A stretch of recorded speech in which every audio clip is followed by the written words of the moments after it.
Di Indonesia khususnya dalam bidang bisnis ini dikuasai salah satu ras atau suku tertentu.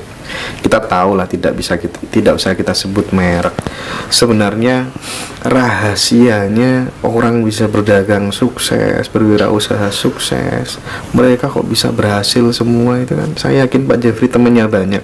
Mbok yo dibongkar supaya ini menyelamatkan generasi muda kita nanti gitu. Monggo Pak. Ya, kita dari sekolah sudah diajari ya, dari SD, hemat itu pangkal kaya. Jadi ya berhematlah, pakailah keuntungan kamu seminim mungkin, tidak usah menghambur-hamburkan uang. Nah kayak saat ini, yang dulu menghambur-hamburkan uang kan susah, sekarang sudah terbiasa. Mau merubah ini kan sulit. Iya. Jadi ya harus hemat, jangan pakai uang sembarangan. Nah, di masa pandemi ini kan bukan bangsa kita aja yang lagi terpuruk, seluruh dunia. Nah, jadi ya berinovasilah sebagai seorang pekerja ataupun seorang pebisnis. Peganglah 3 prinsip. Apa saja itu Pak Jeffrey? Rajin, jujur nomor 1. Pertama jujur, kedua rajinlah bekerja, rajin bekerja. ketiga yang paling penting jangan pernah kenal kata-kata putus asa. Oke. Rugi dicari penyebabnya apa, tapi tidak putus asa. Iya. Berusaha terus agar kembali kerugiannya itu. Oke. Iya, oke. Nah, Yang pertama, menimbalah ilmu pada para pebisnis yang sukses. Bertemanlah, bertanyalah, sehingga bisa sharing. Nggak perlu membedakan bangsa ataupun agama ataupun ras ya. nggak perlu Selama eksklusif. kita jujur, rajin bekerja, orang itu akan menghargai. Apalagi yang nggak punya modal jujur ya berat. Nggak rajin bekerja ya berat. Nggak lama akan dipecat. Ya itu sekedar inti-intinya ya. Jadi yang pertama tadi, kalau bisa saya rangkum, jujur itu akan melahirkan sebuah trust dari banyak orang. Betul. Yang kedua adalah bekerja keras, Rajin. kita nggak boleh jadi pribadi yang malas, Ya. ya kan. Dan penting sekali, jangan berhenti sebelum mimpi itu terwujud jadi kenyataan. Ya. Atau putus asa. Nah, nggak boleh putus asa. Iya. Berinovasilah dalam keadaan sekarang pandemi ini seluruh dunia ya. Bukan saya di sini juga kena kok, ya susah. Jadi ya inovasi, bagaimana sekarang zamannya digital. Kita Ya, nyesuaikan. mungkin pandai membuat pisang goreng yang nikmat. Nah, di online kan gitu loh. Ya sekarang Ya, memang yang untung dicari kan sedikit. yang satu dekat, enak dan murah. Iya, sehingga apa? Untung sedikit tapi kuantiti banyak. Nah, ini satu contoh negara Cina kenapa sukses. Saya berbincang-bincang dengan konglomerat yang masih muda itu. Dia bilang, saya produksi pabrik saya satu untung 10 rupiah misalnya. Iya.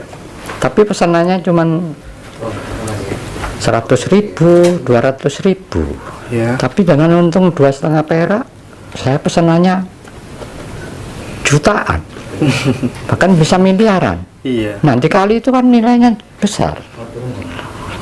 Jadi sistem yang saya pelajari saat ini, kenapa Cina maju? Karena mereka tidak mau untung banyak, mereka kejar kuantiti. Nah, kedua yang paling penting, ini sudah urusan negara ya. Pemerintah sangat mendukung ekspor itu. Dikasih bonus masihan lagi. Kasih bonus lagi kalau ekspor. Iya. Nah, untungnya sedikit plus bonus. Itu politik negara ya. Jadi kita tidak bisa menyalahkan negara kita sendiri. Dan pemerintah saat ini sudah kedodoran juga kena penyakit ini. Menarik. Jadi kalau sudah orang itu percaya sama kita ya, pasti potensi rezeki itu akan besar. Nah, salah satu supaya percaya ya jujur tadi ya Pak Jeffrey. Nah, untuk mencari rezeki ini banyak faktor, Hendra. Gimana Pak? Banyaklah beribadah, memohon pada beliau, banyaklah berkelakuan di masyarakat yang baik-baik sesuai ajaran agama ataupun kepercayaannya sendiri. Agak keras dikit. Karena dengan berkat beliau inilah maka akan terbukalah pintu rezeki itu, karena Iya. beliau sudah berjanji, barang siapa yang ingat akan aku, bersertalah dengan aku setiap saat, maka akan aku berkati semua pekerjaan. Iya, waduh, mantap. Ini Simpel. sebelum Jumatan, Mas tolong tanyakan proses lelaku beliau saat masih muda, gitu katanya Pak Jeffrey.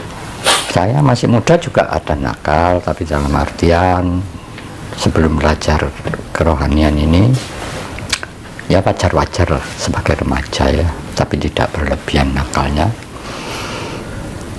Tapi setelah dagang, saya hidup setelah SMA, saya hidup di Singapura 5 tahun. 5 tahun di Singapura. 1 tahun pulang ke Indonesia tidak ada 10 hari. Selama 5 tahun. Terus saya tinggal di Thailand 2 tahun. Iya. Tapi di Thailand sudah keluarga, di Singapura masih bujang.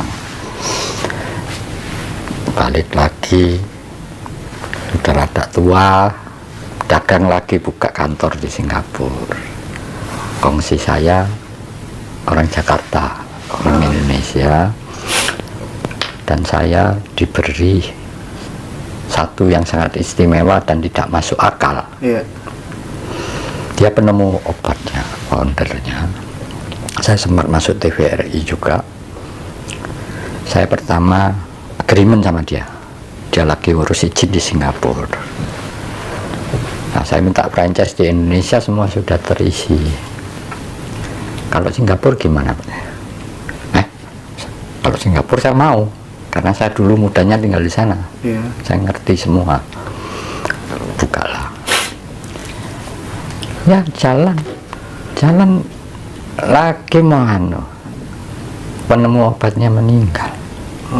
Ya tutup, bangkrut lagi, kena 3M lagi. Jadi uang yang dari sana dapat itu habis, kasih torok duit Indonesia dewe 3M. Itu 10 tahun lebih yang lalu ya. Jadi ya bisnis ya gini.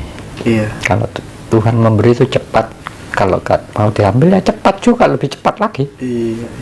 Jadi ya kita iman diperkuat, berdoalah sambil bekerja, bekerjalah sambil berdoa. Dan yang paling penting gaya hidup Pak Jeffrey.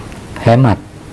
Kuncinya orang itu sudah dari kita kecil SD sudah diajar. Iya, orang-orang Tionghoa itu Hemat itu. pakaiannya sederhana-sederhana. Ya Tapi itu orang dulu yang angkatan saya, tapi anak-anak sekarang ya podo ae, wis amburadul. oke, ini pertanyaan terakhir. Mohon dong diceritain terkait dengan pembimbing Pak Jeffrey yang katanya Mbah Samsuri atau yang Bapak. iya, yang Gareng, yang Bagong, yang Ismail Jati, monggo. Nah, beliau kalau di Banyuwangi biasanya dipanggil yang Bapak dulunya, karena jarinya memang rata. Oh, Bapak ya. Jadi tidak ada yang menonjol, dari rata semua gini. Nah, beliau juga sempat disebut yang Pangeran Sinuwun Bapak. Nah, ternyata akhirnya sejatinya beliau adalah yang Semar, yang Ismoyo sejati tersebut. Dan yang membimbing saya bernama Supriyanto, tapi sejati dirinya yang Gareng. Itu di kelahiran Banyuwangi, tapi saya belajarnya di Pare. Waktu itu beliau tinggal di Pare, dan sekarang sudah kembali Banyuwangi, setengah tahun yang lalu sudah berpulang. Dan saya juga dibimbing sebagian juga sama Eyang Bagong, yang dikenal dengan di Blitar Gunung Gede Mbah Lura atau Mbah Samsuri. Nama beliau lahirnya begitu. Tapi kalau sudah ngomong kebatinan, ngomong kerohanian, kalau dia sudah tegas, ini yang bicara Eyang Bagong. Dan beliau sering diundang ke istana, enggak mau. Gak tahu sopan santun presiden kuwi. Wong tua kok dianggap koper dikoyok potong-potong. Enggak mau. Iya. Nah, pembimbing saya juga pernah menghadap Pak Harto. Dari beberapa pembimbing itu, nilai-nilai yang paling fundamental yang diambil Pak Jeffrey apa? Semua baik semua. Dan saya mengerti Kejawen kan sebagai putra wayangnya yang Semar. Karena beliau kan kalau di sejarah kan putranya yang Semar, yang Gareng, yang Bagong itu. Tapi yang Petruk sama yang Logok saya belum pernah dijumpain. Jadi saya tidak berani bicara, mengarang-arang. Tapi kalau yang tiga ini, dua semasa hidup sebagai manusia, beliau yang Semar. Saya sudah 2 tahun saya baru kenal pembimbing saya. Tapi saya ditemui di rumah. Persis. Oke. Gitu. Jadi ya, marilah teman-teman semua yang mau belajar. Nah, aliran yang saya pelajari ini Kejawen, Hindu, Buddha, yang mana sedulur papat bisa menyatu di dalam Pancer. Saya tidak mengatakan aliran lainnya, semua baik dan benar. Ya ibaratnya orang sekolah, kamu ambil SOS, ambil PAL, STM, tinggal milih gitu. Semua baik dan benar. Iya. Jadi jangan salah paham. Semua baik, aliran apapun baik dan benar. Asal belajar ilmu putih. Betul. Kan gitu ya. Kalau yang hitam saya tidak berani komentar. Jadi kalau teman-teman nanti ingin semacam kayak peningkatan ilmu kebatinan, termasuk pembuktian dan barangkali penyembuhan jarak jauh, nanti akan coba kita fasilitasi, kita koordinasikan dengan tim beliau, karena akhir-akhir ini beliau sudah nampaknya sudah banyak yang telepon sampai jam 3 pagi. Cuman ya karena beliau niatnya menolong, ya gimana ya, konsekuensi ya Pak Jeffrey. Iya. Jadi ya saya mohon lah, bukan saya nggak mau ya. Berilah saya kesempatan istirahat juga gitu. Karena gimana ya? Semua yang miss call saya tidak saya angkat, saya telepon balik. Oh ya. Jadi semua saya layani. Saya tidak lihat kamu kaya, kamu orang awam, ataupun sudah tingkatannya kamu lumayan tinggi, tetap saya layani baik-baik. Dan juga ada konsekuensi, Hendra. Iya. Ada juga yang main-main nyoba. Ada yang apa? Dicoba. Oh. Ya sudah, diterima aja, orang aku tidak nantang orang kok. Mau coba ya cobaan. Caranya gitu tuh. Itu konsekuensi sudah. Ya, konsekuensi ya. Sebelum saya lakukan semua ini, saya sudah tahu bakal ada yang nyoba-nyoba main-main. Ya silakan, tidak apa-apa. Selama saya tidak menantang mereka, saya tidak menyakiti mereka. Tujuan saya kan satu. Bagi yang ingin belajar, ayolah belajar bareng-bareng demi kebaikan, ya loh. Yang jelas belajar ini badan lebih sehat, insting kamu pasti lebih kuat. Dalam dagang, kamu mau dibohongin orang, kamu sudah merasa dulu. Yeah. Kamu mau kulaan barang, kok iki mudun, wis ana rasa, wis kulak titik ae. Penene balik tenan mudun. Oke. Nah, itu tanpa disadari. Efek dari mana? Ya efek dari belajar ini. Oke, Pak Jeffrey, tadi udah banyak hal yang coba dikupas selama kurang lebih 30 menit.